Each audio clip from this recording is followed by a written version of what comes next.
প্রিয় শিক্ষার্থী বন্ধুরা, আজকের অনলাইন ক্লাসে তোমাদের সকলকে স্বাগতম। আশা করছি তোমরা সকলে ভালো আছো, সুস্থ আছো, নিরাপদে আছো এবং ঘরে আছো। প্রিয় শিক্ষার্থী বন্ধুরা, আমিও ভালো আছি। মহামারী করোনার কারণে তোমাদের শ্রেণী কার্যক্রম বন্ধ আছে। তার কিছুটা হলেও পুষিয়ে নেওয়ার জন্য আমাদের এই অনলাইন ক্লাসের আয়োজন করা। প্রিয় শিক্ষার্থী বন্ধুরা, আমি পলাশ মণ্ডল, শিরোমণি মাধ্যমিক বিদ্যালয়, ফুলতলা, খুলনা। আমি আজ তোমাদের নবম দশম শ্রেণীর বাংলাদেশের ইতিহাস ও বিশ্ব সভ্যতার একাদশ অধ্যায় নিয়ে আলোচনা করব। প্রিয় শিক্ষার্থী বন্ধুরা, তোমরা খাতা কলম নিয়ে প্রস্তুত থাকো এবং আমার সাথে ক্লাসে যোগ দাও অনলাইনে। প্রিয় বন্ধুরা, আমরা কিছু ছবি দেখে কিছু অনুমান করতে পারি কিনা বা বুঝতে পারি কিনা। হ্যাঁ প্রিয় শিক্ষার্থী বন্ধুরা, প্রথম ছবিতে আছে রাষ্ট্রভাষা বাংলা চাই বলে স্লোগানের একটা প্ল্যাকার্ড।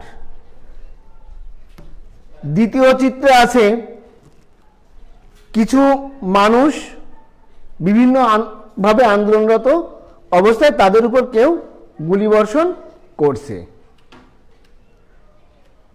আরো কিছু ছবি দেখি রাষ্ট্রভাষা বাংলা চাই বলে আন্দোলনে রত এবং রাষ্ট্রভাষা বাংলার দাবিতে যে গুলি চলেছিল তার ফলে কি হলো সেই বিষয়ের একটা চিত্র আমরা দেখতে পাচ্ছি। তো প্রিয় শিক্ষার্থী বন্ধুরা, তাহলে বলো তো আমাদের আজকের পাঠের বিষয় কি হতে পারে? হ্যাঁ প্রিয় শিক্ষার্থী বন্ধুরা, আমাদের আজকের পাঠ, তোমরা পাঠ শিরোনামটি খাতায় লিখে নাও, ভাষা আন্দোলন। প্রিয় শিক্ষার্থী বন্ধুরা, আমরা তাহলে আজকে এই ভাষা আন্দোলন সম্পর্কে জানার চেষ্টা করব। এই পাঠ শেষে আমরা যে বিষয়গুলো অনুধাবন করার চেষ্টা করব সেগুলো হলো ভাষা আন্দোলনের পটভূমি সম্পর্কে আমরা জানতে পারবো, ভাষা আন্দোলনের তাৎপর্য ব্যাখ্যা করতে পারবো এবং শহীদ দিবস ও আন্তর্জাতিক মাতৃভাষা দিবসের গুরুত্ব সম্পর্কে ব্যাখ্যা করতে পারবো। প্রিয় শিক্ষার্থী বন্ধুরা, আমরা দেখি ভাষা আন্দোলনের পটভূমিটা কি ছিল। হ্যাঁ প্রিয় শিক্ষার্থী বন্ধুরা, তোমাদের স্ক্রিনে দেখতে যদি সমস্যা হয় আমি তোমাদের পড়ে শোনাচ্ছি। 1947 সালের 14 আগস্ট ভারত উপমহাদেশ বিভক্ত হয়ে পাকিস্তান সৃষ্টি হয়। তাহলে কি হয়? 1947 সালের 14 আগস্ট ভারত উপমহাদেশ বিভক্ত হয়ে এই পাকিস্তান সৃষ্টি হয়।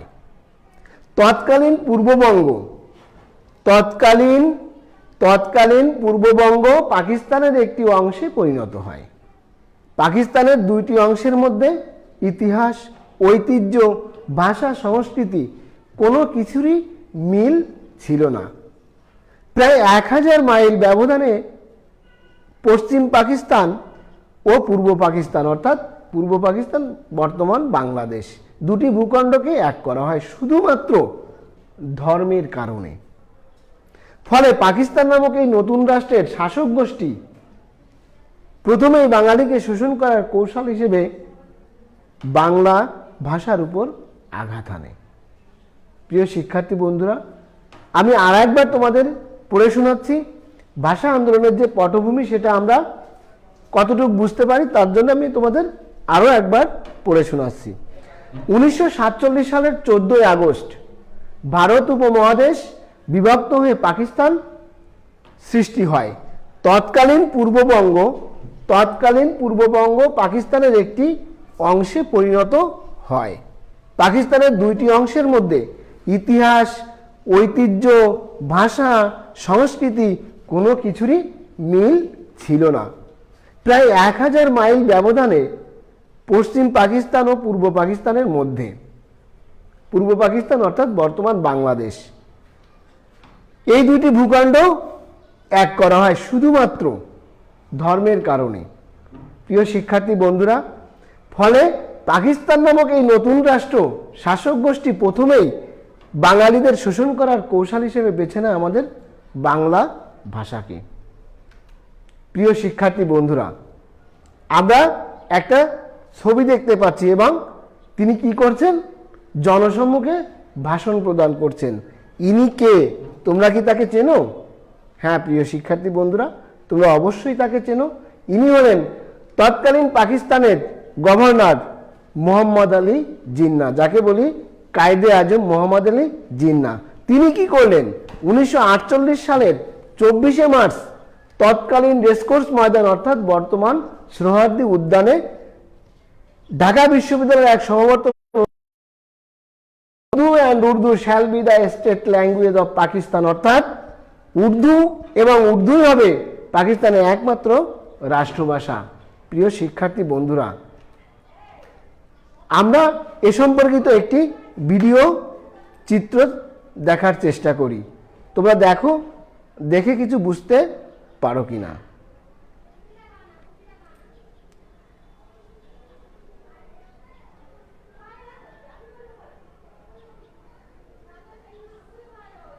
শিক্ষার্থী বন্ধুরা,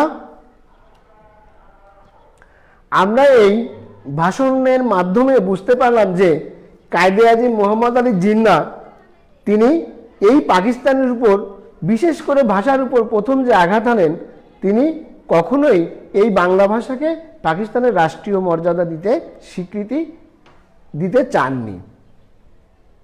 তো প্রিয় শিক্ষার্থী বন্ধুরা, আমরা এবার এককভাবে দেখো একটু আমরা কাজ করতে পারি কিনা। তোমাদের প্রথম 1 নম্বর কাজ হচ্ছে উর্দুই এবং উর্দুই হবে পাকিস্তানের একমাত্র রাষ্ট্রভাষা ঘোষণাটি কার, অর্থাৎ কে এই ঘোষণাটি করেছিলেন। 2, উক্ত ঘোষণাটি কত তারিখে দেওয়া হয়। প্রিয় শিক্ষার্থী বন্ধুরা, নিশ্চয়ই তোমরা খাতা কলম নিয়ে প্রস্তুত আছো এবং প্রশ্ন দুটির উত্তর খোঁজার চেষ্টা করছো এবং উত্তর নিশ্চয়ই পেয়ে যাবে এবং পরবর্তীতে আমার সাথে শেয়ার করবে তোমরা, এবং আমিও তোমাদের সাথে চেষ্টা করব সঠিক তথ্য পরিবেশন করার। প্রিয় শিক্ষার্থী বন্ধুরা, এবার আর একজনের ছবি আমরা দেখতে পাচ্ছি। ইনি কে? তোমরা কি জানো? ইনি হচ্ছেন তার পরবর্তী, অর্থাৎ 1952 সালের 26শে মার্চ জানুয়ারির ঢাকার পল্টন ময়দানে জনসভায় তিনি এই মোহাম্মদ আলী জিন্নাহ যে বক্তব্য দিয়েছিলেন তারই পুনরাবৃত্তি ঘটান। কে? তৎকালীন প্রধানমন্ত্রী খাজা নাজিমউদ্দিন। আমি আবারও বলি, 1952 সালের 26শে জানুয়ারি ঢাকার পল্টন ময়দানে জনসভায় মোহাম্মদ আলী জিন্নাহ অর্থাৎ কায়দে আজম মোহাম্মদ আলী জিন্নাহ যে ভাষণ দিয়েছিলেন, Urdu and Urdu shall be the state language of Pakistan, তারই পুনরাবৃত্তি করেন এই তৎকালীন প্রধানমন্ত্রী খাজা নাজিমউদ্দিন। প্রিয় শিক্ষার্থী বন্ধুরা, এরপরও বাঙালি থেমে থাকেনি। কি করলো? 21শে ফেব্রুয়ারি থেকে 144 ধারা জারি করা হয়। সভা, সমাবেশ, মিছিল 1 মাসের জন্য তারা বন্ধ করে দেয়, নিষিদ্ধ করে দেয়। কিন্তু এই শিক্ষার্থী সমাজ, ঢাকা বিশ্ববিদ্যালয়ের শিক্ষার্থী সমাজ শুধু নয়, আপামর জনসাধারণ এই 144 ধারা ভঙ্গ করে রাজপথে নেমে আসে। এই রাজপথে নেমে আসার পরপরই এই পাকিস্তান বাহিনী, পশ্চিম পাকিস্তান বাহিনী, তারা এই সমাবেশের উপর গুলিবর্ষণ করে। এই গুলিবর্ষণের ফলে অনেকেই শহীদ হন। সালাম, বরকত, রফিক, শফিক, জব্বার, আরও নাম না জানা অনেকেই শহীদ হন। এরপরেও কিন্তু বাঙালি থেমে নেই। কি করলো? খাজা নাজিমউদ্দিনের এই পাকিস্তানের রাষ্ট্রভাষা উর্দু হবে এই ঘোষণার ফলে পূর্ব বাংলার আপামর জনসাধারণ বিক্ষোভে ফেটে পড়ে এবং শুরু হয় বাংলা ভাষা প্রতিষ্ঠায় তীব্র আন্দোলন।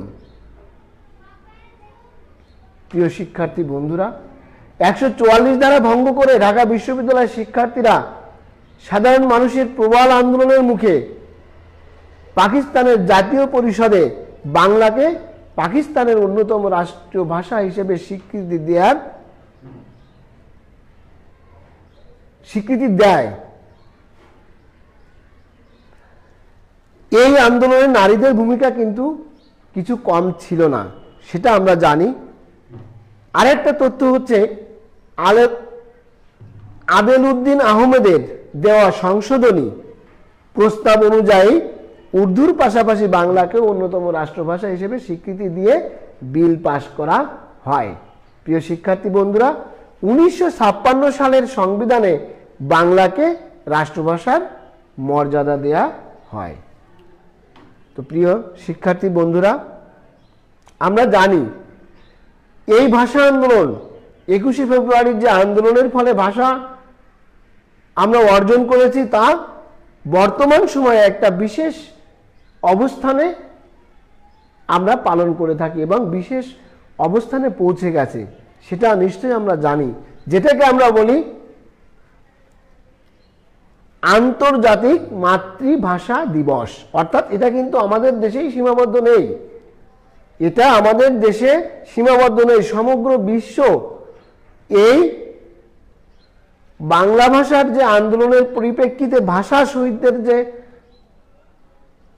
শহীদদের প্রতি যে স্মৃতি উচ্চারণ, তারই প্রেক্ষিতে আমাদের ভাষা শহীদদের সম্মান জানানোর জন্য 1999 সালে 17 নভেম্বর প্যারিসের ইউনেস্কোর অধিবেশনে 21শে ফেব্রুয়ারিকে আন্তর্জাতিক মাতৃভাষা দিবস হিসেবে ঘোষণা করা হয়, যেটা আমরা সমগ্র বিশ্ব একযোগে তার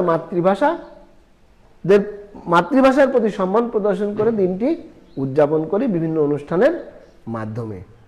আমি আবারও বলি, 1999 সালের 17 নভেম্বর প্যারিসে ইউনেস্কোর অধিবেশনে 21শে ফেব্রুয়ারিকে আন্তর্জাতিক মাতৃভাষা দিবস হিসেবে ঘোষণা করা হয়। প্রিয় শিক্ষার্থী বন্ধুরা, আমরা এত সময় ধরে যে অংশটুকু পড়লাম, জানার চেষ্টা করলাম, কতটুকু জানতে পেরেছি, বুঝতে পেরেছি, তার চেষ্টা করি যে আমরা কতটুকু জানতে পেরেছি কিছু প্রশ্নের মাধ্যমে। বলো তো শিক্ষার্থী বন্ধুরা, কত সাল থেকে 21শে ফেব্রুয়ারি সারা বিশ্বে আন্তর্জাতিক মাতৃভাষা দিবস হিসেবে পালন করা হয়? হ্যাঁ প্রিয় শিক্ষার্থী বন্ধুরা, তোমরা পেরেছো, অবশ্যই তোমরা জানো, তবু আমার উত্তরের সঙ্গে তোমরা মিলিয়ে নাও। কত সালে? 2010 সাল থেকে আমরা মাতৃভাষা অর্থাৎ বাংলা ভাষাকে আমাদের আন্তর্জাতিক মাতৃভাষা দিবস হিসেবে পালন করে আসছি। দ্বিতীয় প্রশ্ন, কত তারিখে শহীদ মিনার নির্মাণ করা হয়? এই ভাষা শহীদদের স্মৃতির উদ্দেশ্যে একটা শহীদ মিনার নির্মাণ করা হয়, এটা কত তারিখে? হ্যাঁ প্রিয় শিক্ষার্থী বন্ধুরা, তোমরা অবশ্যই পেরেছ, সেটা হচ্ছে 23শে ফেব্রুয়ারি। তো প্রিয় শিক্ষার্থী বন্ধুরা, তোমরা এই মহামারী করোনার সময়ে ঘরে আছো, সকলে সুস্থ আছো এবং ভালো থাকো, এটাই আমাদের প্রত্যাশা।